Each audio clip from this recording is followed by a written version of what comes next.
Right, let's bring in Tommy Pigott. He's a State Department Principal Deputy Spokesperson. Thank you so much, sir, for joining us.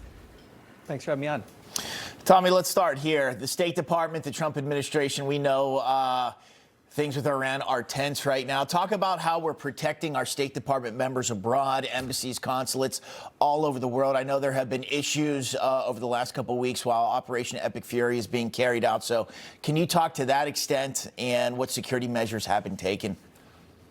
Well, the safety and security of the American people, including our diplomatic personnel, is the highest priority of the State Department.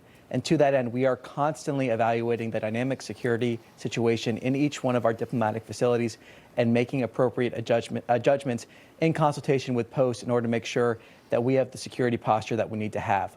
One thing I want to stress is that as American citizens may be seeing reports about diplomatic facilities either closing for or going on ordered departure or authorized departure, is to please know that the State Department is still working to help you 24/7. We are still working to help the American people.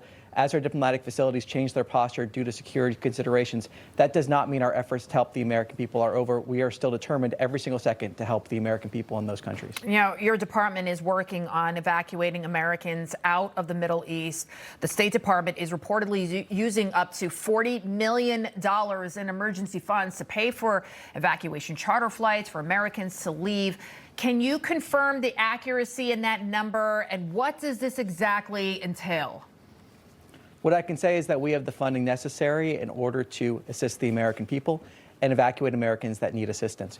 To that end, we have seen over 4 dozen U.S. arranged government flights leaving the region, of safely evacuating thousands of Americans.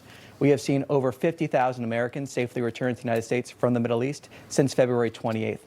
We have been able to assist nearly 34,000 Americans through our 24/7 task force, which was immediately activated to assist the American people.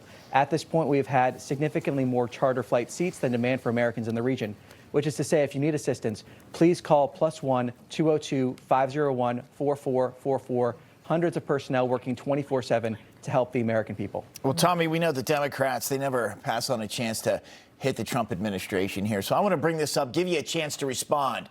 So a group of Democrats, they're bashing the administration. Your handling of the evacuations that we are talking about right now. In a letter to the Secretary of State, Marco Rubio, they write, quote, "Simply put, abrupt decision-making and lack of planning by State Department leadership to ensure the safety and security of its own staff left our personnel and their families unnecessarily at risk." It goes on. Days into the conflict, the department still appears to be caught off guard and lacks a clear, comprehensive plan to safeguard American personnel, their families, or other Americans in the region. What would your response to that be?